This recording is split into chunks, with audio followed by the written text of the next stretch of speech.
George, pwede ba tayo mag-usap? No. Sige na, George. Kahit 5 minutes lang.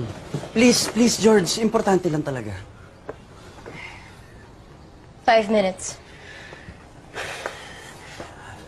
George, matagal ko na itong pinag-iisipan eh. Nahihiya lang ako sa'yo kasi baka hindian mo na naman ako at palayasin ako dito. Pasensya na, George. Hindi ko na maipagpaliban. Para sa atin din dalawa to. Baka gusto mong bumili, George. Nag-networking ako eh.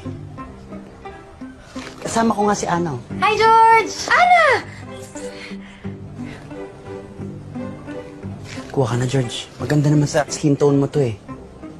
But I think it's too light. Primo. Thank you, George.